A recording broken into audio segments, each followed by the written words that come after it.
Hi everybody, welcome back to the Inside Podcast. This is number 4, I think, getting there. Today I've brought a couple of friends in to talk about a trip we went on a couple of years ago to Vietnam and Cambodia. So let's get to know them. Chris, you've been on before. Yeah. You're 19. You're Mhm. straight. Yep. You work at Subway. Mm-hmm. You go to EQ. Yep.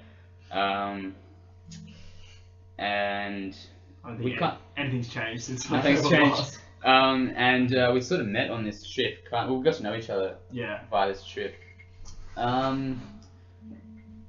Jacob, what is your full name? Jacob Reed, Cool. How old are you? 19. And your sexuality, please? Straight. Straight as an arrow. Okay. What is your schooling and work experience? Grammar with old mate. Mm-hmm. Work at the Gabba. At the Gabba? Yeah. The punters? Yeah. Hunters. I don't know. That's pretty much it. That's pretty much it. And you're studying Very down at the interesting. Gold Coast, Yeah. aren't you? Cool. And how you kind of got to know me the same way via this trip, eh? Yeah. Through the the meetups that we did before the trip, and then we all started talking. We kind of filtered out the That's how I remember it. Kimps and found the good people. Yeah, we filtered out one Kim with red hair. He didn't come. Oh. But no, unfortunately our friend couldn't come. Hey. Do you remember that? Yeah. Oh no. He's allergic to the ground, I think. Yeah. Alright, for a random question, would you rather be able to run a marathon faster than anybody else in the world, or run 100 meters faster than anyone in the world? Who's this at? Chris first. Probably 100 meters. Because Cooler. more rep, yeah. Yeah. Way cool. Ready? I reckon marathon just because, like, go the distance. Go the Yeah. distance. Yeah, exactly. Probably Yeah. practically better to be able to run. That. Yeah, plus, yeah, you're fit as hell. Yeah. Yeah. Although, like, if you're a professional athlete and you're the fastest in the world at 100 meters, you would do so little work. Like, Yeah, actually. Yeah. Just run your race, do a couple of hits, and that would be it. Fair point. Although I would still say marathon because then you could just like hunt and stuff like that. Yeah. You just go into the wild. You can just run everywhere. Yeah, that actually sick. Yeah. Okay. And so we'll lead in with a question to the both of you. When did you guys decide you wanted to come on the trip? I think it was the speech they gave at Assembly. I can't Yeah. remember. It was Yeah. ages ago. They gave a pretty good speech. Went to some, like, evening. Yeah. Where they, like, Yeah. I think. laid I down think. the deets. Yeah. That was. Yeah. That was Like, pretty good. And I remember I was super keen after that. yeah. Remember, like, my mum was like, yeah, you're going on this trip. And I was like, cool. But the guy who came in was like, you guys will be taking responsibility for everything. And you'll be in a foreign country. And so it was really cool. Yeah. I found we more, like, figured all that out after, though. Like, Yeah. That was gonna be sick after. One of the Like- things we did in the meetups before we left was we had to decide with the touring party how much responsibility we wanted on like a 1 to 5. And I think we chose 4. Yeah, it was pretty high. I think that was expected of us though to Yeah. be pretty high. Yeah. And the other one was how long we wanted to be trekking and how much hard work we wanted to be doing. Yeah, mistake. No, I like to trek. I Yeah, like to but- trek. I thought it was actually a lot easier than Yeah, Yeah, because there are no hills or we, anything. we only did like a couple of I think the most we did was 6 or 8 hours. It's Yeah. good to see all, like, yeah, But it was to still see it was still everything. nice though. Yeah. Really? And I guess then we got introduced with the tour guide sort of dude. His nickname was Crunky. He was He was a superhuman. he was superhuman, and he My hero. was dyslexic, but he somehow got an OP7. I remember that. Yeah. And his father died in year 12 and he was dyslexic. And he was also a professional, or almost a professional athlete at that point through gymnastics, and he still got an OP7. Yeah. Yeah. That's pretty insane. And he, like, all the boys obviously looked up to him quite a bit. I see. And then we had Could get any girl as well. yeah, that's the thing. We'll talk about that later. You could do no leg push ups as well. Yeah. Which is sick. That was insane. And And then we had a couple teachers and the teacher's wife who was also a teacher but at another school. And Yeah. I stole her socks. that sort of brings us, we sort of wrapped up. Well, I guess we didn't even, I didn't know you guys before the trip. Yeah. Oh, I mean, I knew who you were, but I Yeah. wasn't really friends. Well, before the trip, I didn't, this is a true story, I don't know if you remember me telling you this, I didn't realise that you were a twin. Yeah, I know. Like everyone. Before I saw you in the same room with your twin brother Nick, I didn't know you were a twin. So that was like the first time I realised that you were a twin. But anyway. Yeah, and so we chose really hard stuff for like how hard do we want the mission to be, how hard do we want the trek to be, how much responsibility did we want to take, and we went like 4 and 5 for all of those. I think. Yeah. I think we went 4 for each of them. Yeah, I think Yeah, I we think just we got have to a- go 5. Yeah. Yeah. 5 would have been crazy because like the amount of stuff that we almost got ourselves killed with. Yeah. Anyway, that brings us to essentially the airport where we all met up. Am I right in saying that you got there and then left and come back? No, not that I remember. I thought you did, but anyway, I remember like I got there and my backpack, my backpacking pack was a little small and I didn't know whether it would be alright, but then we just went screw it. Yeah. Yeah. Oh yeah, there's a lot of problems like packing stuff, like Yeah. packing shit. And then that takes us to the plane, and on the plane, it basically just went to your brother and I and this one other guy, like, oh yeah, you're in charge for the first 4 days. Yeah, we're split into groups, I think, and then we had a different responsibility. So Yeah. like you guys were responsible for the first part of the trip, Yeah. and then a couple of other people were for later, and so on. And the thing was that we like we didn't really know this was gonna happen, even though we knew it was gonna be like we had to take responsibility. But it was literally like, hey, you guys are in charge now, so here's a tour book. Can you find us a place to stay when we get off the plane? Yeah. And I was like, Jesus, and we were like dropping sack at that point. This is Hanoi. Yeah, we were going to Hanoi. Oh, yeah, we found the best place though. Yeah, that was Yeah, good. that was good. That was good. We got to a place. Yeah, I think there. this first group did the best out of everyone. Well, the expectations were the lowest. Yeah, that's true. But even then, like, there's Yeah. some groups who didn't really do anything, Um, like my group. Yeah.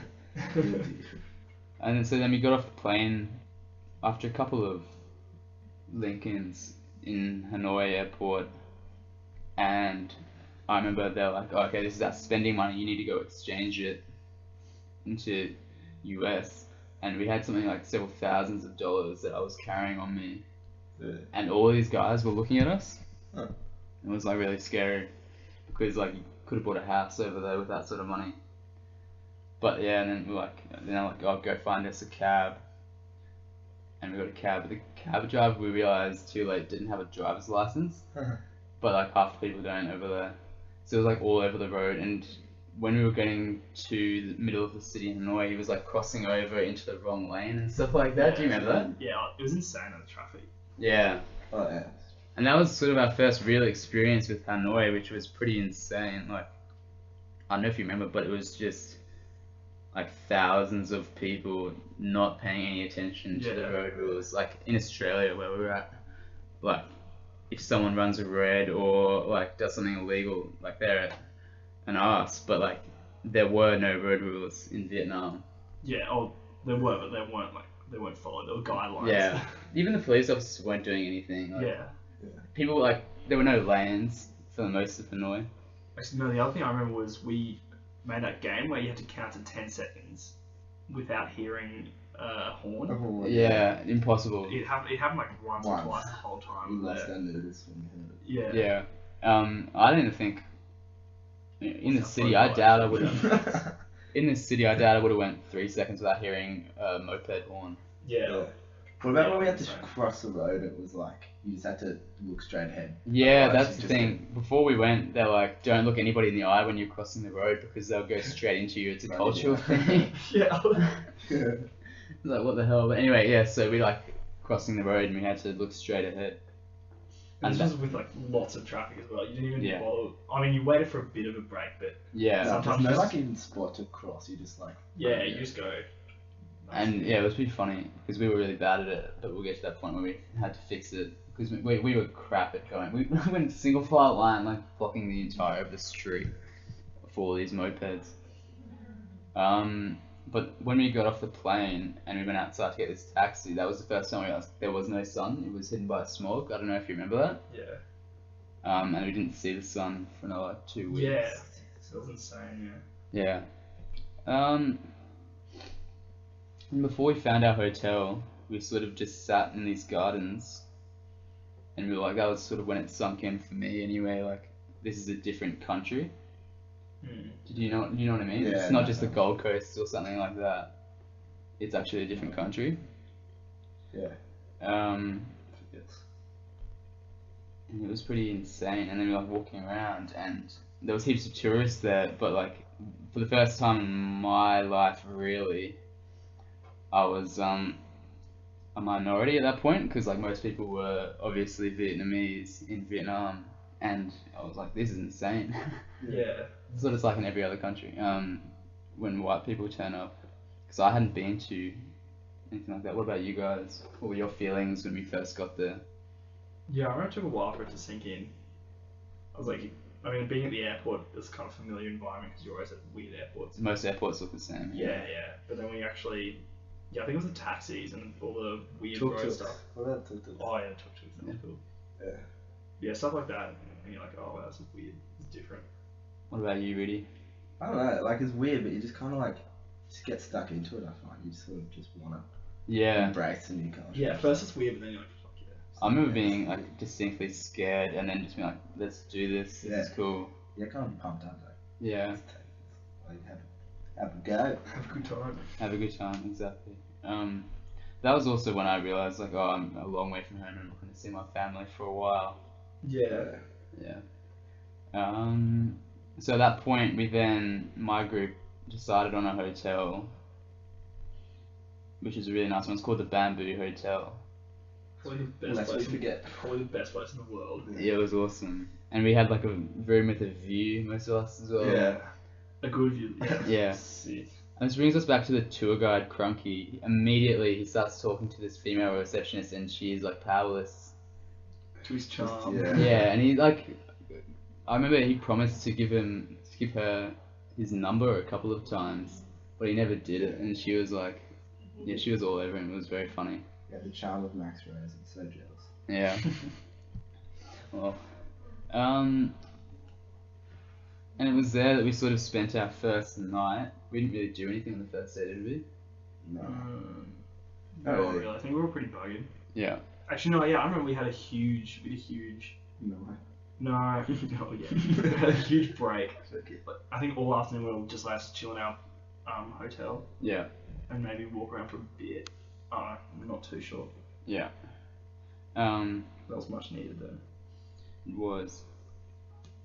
And then, the thing was that we were allowed to. This is the first time in my life that we had this sort of freedom. But like, if we had a group of, I think 3 or 4, you were allowed to go and do whatever you wanted. On the streets? Yeah. Yeah. You remember that? Yeah. Yeah. Which is pretty, like for us, it was pretty different, and pretty insane because at the time we were 15, and like just walking around in a foreign city, we could have been like kidnapped at any point. Yeah. Yeah. No mum to call. No mum. friends, nothing. Oh, and that like, Crunky was like, yeah, you guys can use this computer to email back home. It took me about 15 minutes to log on, get into my email account, and email my mum saying, yeah, it's all good, we're here. Like, that's how slow the internet was.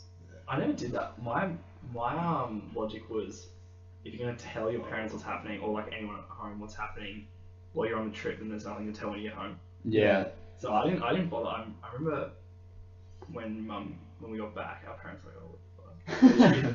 Why'd you email us because mummy's dead? Yeah, That was good because we had stories to tell. I Yeah. just want to know that you're alive, so I was always just the shortest email, like all G. Yeah, that's what Crunky does. He said, I think he just sends alive and that's it. Yeah. Yeah, so you need. Yeah. Another thing I noticed in the first couple of days when we were there was like the power lines have about 1,000 wires coming out of them. Mm. and it was like obviously yeah, all I different, forgot and there was about no that, yeah. safety Yeah, I restrictions, actually forgot about that. True. which was pretty insane, pretty different. What else do you guys remember being just distinctly different? Just I think the customs, people. There was a lot. I think there was a lot different. Very, very different place. Yeah. The buildings, just everything. Do you guys remember when we first got there? Our mate George, he like bought something off a street vendor, and the next thing we know, there was like 15 street vendors surrounding us trying to sell us stuff. And then also in Hanoi on that first couple of days, your brother Nick was like sitting on the curb just waiting for people to come out of the shop so that we could move on to our next destination, and this guy started polishing his shoes when he didn't want it, and your brother was like, it's okay, I don't want it, and he just kept on doing it, and so like, I had to like pull your brother into a shop. Yeah. And it's like, no, and he just would not stop. But these guys, like these street vendors, were pretty desperate. You actually have to be rude. Yeah. Yeah, some guy just started gluing my shoes and I had to be like, no, mate, I don't. You can't just say, oh no, it's Yeah. okay, I don't want it. You I have just to literally actually. just be like, Yeah. Yeah. Sometimes you have to be aggressive. because they kind of force on you anyway. Yeah. Yeah. And also like, But at the same time, you have to be respectful though, because that's how they make their living. Yeah. yeah, definitely. That's the other thing. But things were cheap there, and I remember the same guy George. I think he bought something for like $2, like a lighter, and Conky was like, you could have got that for 10 cents or something like that. You gotta be wary. And it's like you just fed that guy's family for a week. Like it was pretty insane. It's charity. Yeah. It's a good thing. All right. Oh, actually, no, sorry. I just remember that one of the funny things. Nick was buying because the other thing I remember was all the negotiating. Yeah. But The buttering. Bartering, yeah. And Nick went to buy I think it was a watch, a cheap watch. Yeah. It was $15, and he's like, oh no, sorry, I need $10, So which it would have only been like an extra 20 cents that he'd I remember saved. Yeah. And he's like, oh, no, $10. I was like, oh, fine. Pays him 50. Yeah. I think I did that later on as well in Cambodia. Like, and they like, once they know that you've like tricked them, they hate you. Yeah. Like they'd spit on you and stuff like that. So I can't really remember anything else that we did in Hanoi. We were just sort of tourists at the beginning. Except Dirk. Drink. Yeah. And yeah, that's the other thing. A couple guys. Your black vomit episode. Yeah. That was at the end. That was at the end. I didn't drink too That's much. right, yeah, I was in Cambodia. Yeah, that was in Cambodia. Drinking. But a couple of the guys Watch out. hit it pretty heavy. I remember that, yeah, that was A couple of guys, as in you. Not me. I did it later. I only did it for one night later on.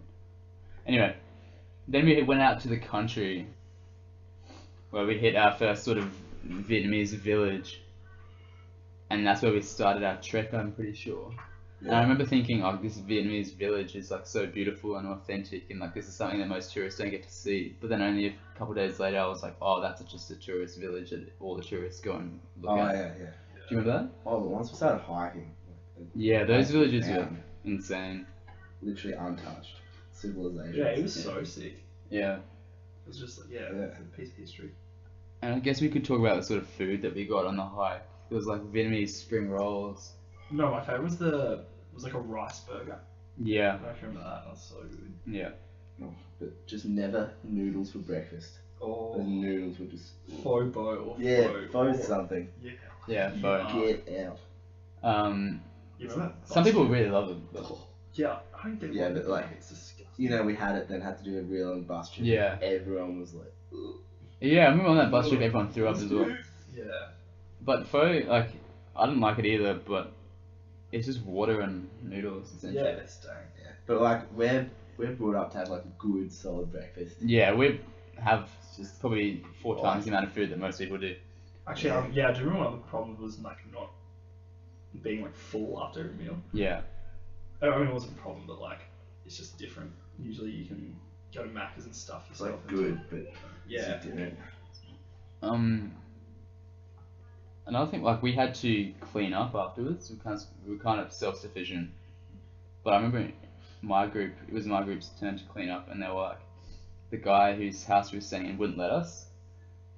He would only let the girls do it, and that was obviously it's more patriarchal society as ours, but like we weren't even allowed to touch like that sort of housework.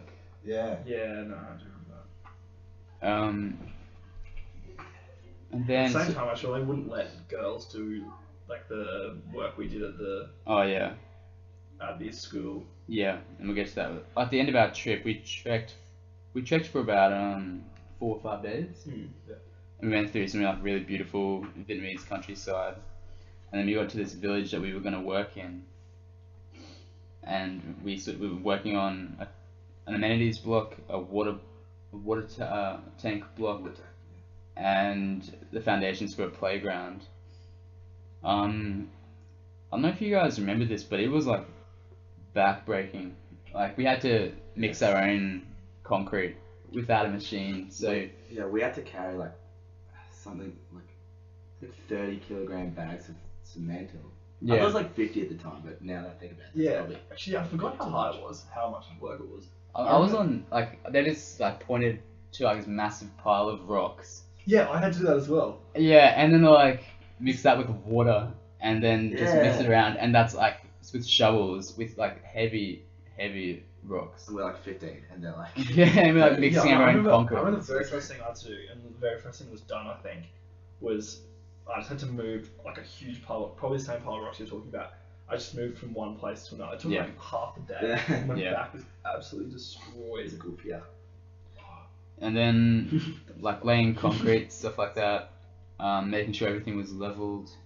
It was really hard work. Do you remember piling the dirt into the stretchers and then Yeah. carrying? That was fun. Actually. I remember you were carrying it with your brother for a while, and you got in a massive fight at one point. Like you guys Shock. just got in a spat, like you couldn't do it with each other anymore, so I had to like break you up and like What was that about? I don't know. It was when you guys get in fights, it's not like it's actually a real important thing. It's just great banter He and I were exchanging some banter. together. But it was pretty fun at the same time.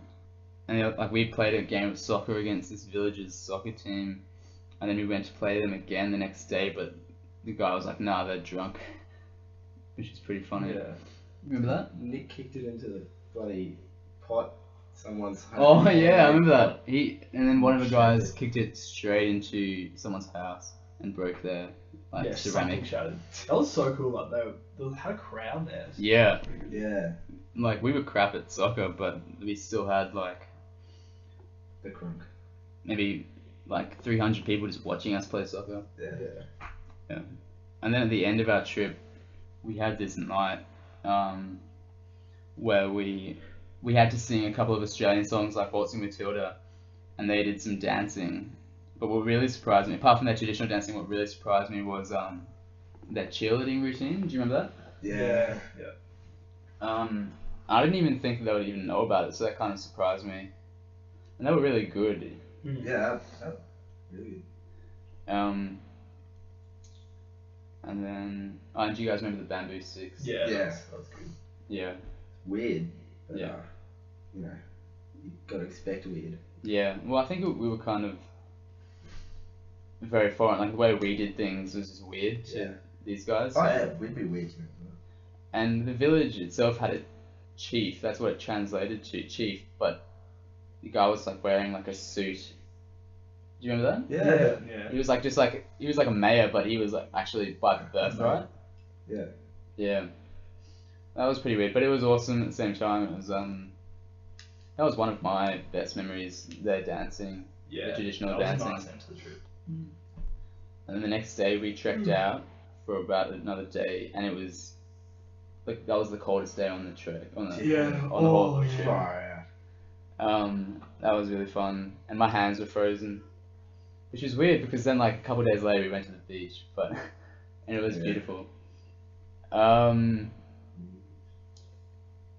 Yes, we checked out. We went back to Hanoi after the mission, and we just sort of were tourists again. But this time around, we sort of knew our way around, so we were like partying and just sort of doing whatever we wanted, buying stuff at stores and stuff like that. And then after that, we went to Halong Bay, a very famous place, Halong Bay. Sick, yeah. And it had been about 0 degrees up in the mountains only 4 days prior, and then it was like 25, sunny, Yeah. in Halong Bay. So nice. And I don't know if you guys remember, but we like kayaked through a valley. Yeah. And like a cave thing. Yeah, Sick. through a cave, and there was monkeys. Mm. We like threw bananas at the monkeys, and they just caught them. Like we were pelting them like as if we were standing in the outfield of a cricket match, and they just caught them no problem. Yeah. That was so cool. Yeah. Oh, and that's another thing. Both of our tour guides, we had the Australian tour guide and 2 Vietnamese tour guides over the duration of the What's trip. his name? I don't know, but he was like a monkey himself. He was bouncing around. Yeah. He was nuts. But both of them taught us a bit about the Vietnamese history, and obviously a lot of that was to do with the Vietnam War. Neither of them knew that Australia was even part of it. Do you remember that? Actually, I remember that. Yeah. Like they were both surprised to hear that Australia was fought in the Vietnamese War against Vietnam, which sort of like the it was a bit cutting, but like it was wrong for us to be there in the first place. However, like a lot of Australians died, and like most people have no clue. Yeah. That's how sort of small Australia is. We found that out pretty hard, and like a lot of people didn't even know what Australia was. They just assumed we were America. Yeah. And then we came back to Hanoi for a bit, and then we got on a plane and went to Cambodia. There's a few things I remember about Cambodia, and one was they were a bit more westernized. They didn't like they. Yeah, no, I definitely remember that. Do you remember like Lady Gaga came on in a taxi? Yeah. And we were like, holy moly, like this is insane. This is like back Never home. happened in Vietnam. But I think at the same time they seem more westernized because like in Vietnam we're visiting those like villages that no one gets to see. Yeah. Except us, basically. I think So, Vietnam is a lot closer to China, so they're not as influenced. Yeah, it's a shock. Yeah. And you could see like pretty clearly, even though the countries are almost right next to each other, like they look completely different. And they in Vietnam. The main difference between the two was the buildings. The buildings were a lot wider and a lot more open in Cambodia than Vietnam, and just generally better. Yeah, I would say so as well. And the roads as well. And yeah, they followed road rules in Cambodia somewhat. It seemed more structured somehow, just like the more order. Yeah, but it like shrubs. Vietnam was definitely less structured, but it worked for them. Yeah, they're living a great life. Yeah. And we didn't spend that much time in the cities of Cambodia. But one thing we did do is we went to like this diplomatic square with all the flags. But right next to the flags was like this massive slum. So like, I remember that. Like all of the flags were along this wall, and the other side of the fence where the flags were was like the dirtiest, like muddiest place in the world, and people were like hanging out there.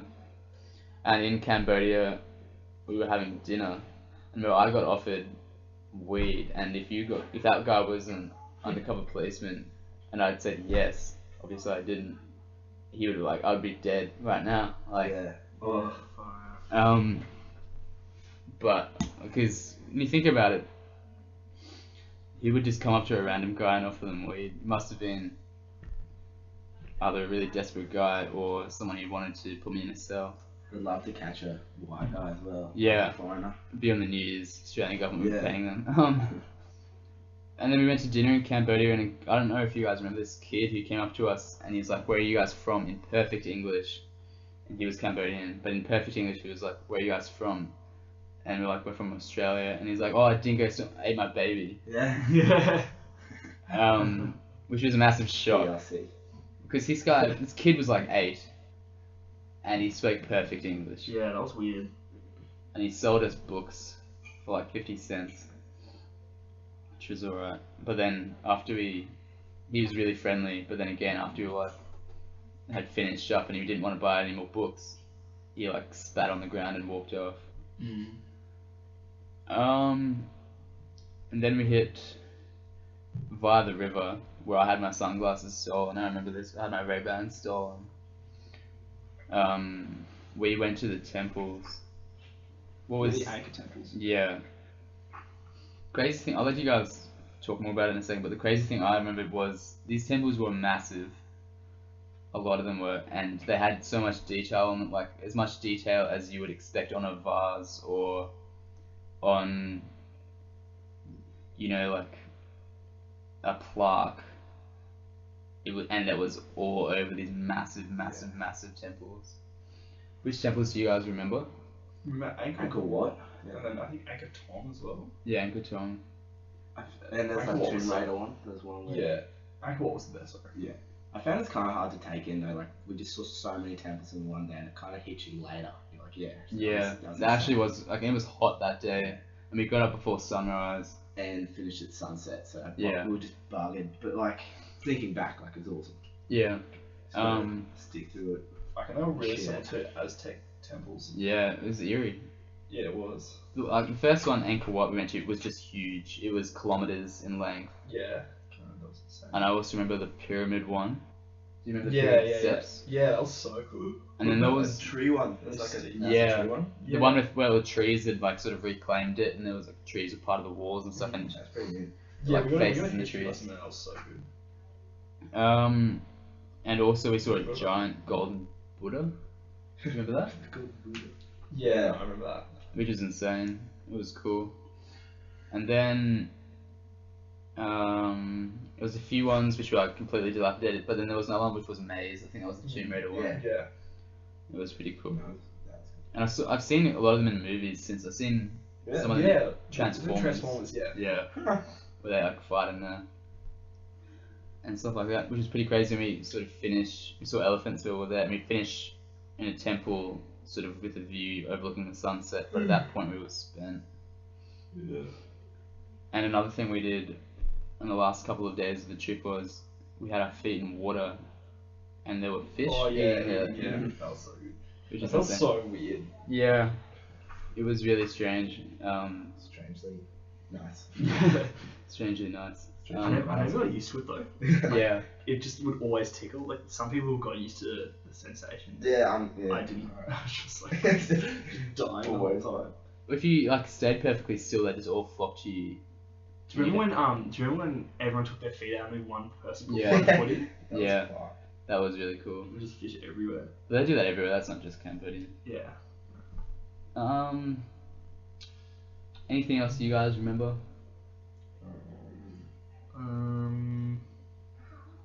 Not really. That pretty much. Yeah, you're bringing things that I can't even remember. Yeah. But I think that's everything. Yeah.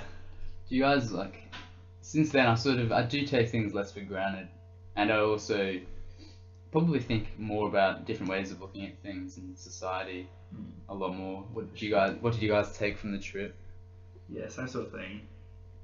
Pretty cliche, but like pretty fortunate to live where we do. I mean, not saying that Vietnam's bad or anything, but people have it harder though. Yeah. I also think is like they have it harder. You know how like when we grew up in schools and stuff, our main goal is for like, beating everyone else. It's like competition for like to get a better paid job. Like they kind of, I think they don't compete as much. Those little kids in those little villages, they just kind of. I think that's a reflection on their Yeah, but that has to make society better because like they're just going, they do what they want to do, like not because there's not that many jobs around there obviously. Yeah. So that not like with all these different paid jobs, they just do what they want. Like I want to work in the farms or something. If they really want to do that, they do it. Yeah. Awesome. Well, I'm happy with that. I think about the Vietnam trip a lot because it sort of formed a lot of friendships and a lot of life lessons. Oh, do you want to talk, Reedy and Chris? When we started, you had drunk before, but I think on your first night of drinking was also my first night of drinking. No, it wasn't my first night. I'd had a cruiser before that. And then we got really, really drunk because we were 15, and Chris and I were staying in the same room. Chris and I were staying in the same room. Yeah. And Chris fell asleep, and I was retching in the toilet, which was through a plywood wall about 2 feet away from Chris's head, and he didn't wake up, and I was throwing him black. Still can't handle a drink. Well, I don't drink anymore, but for you especially, really, it started a long career of drinking.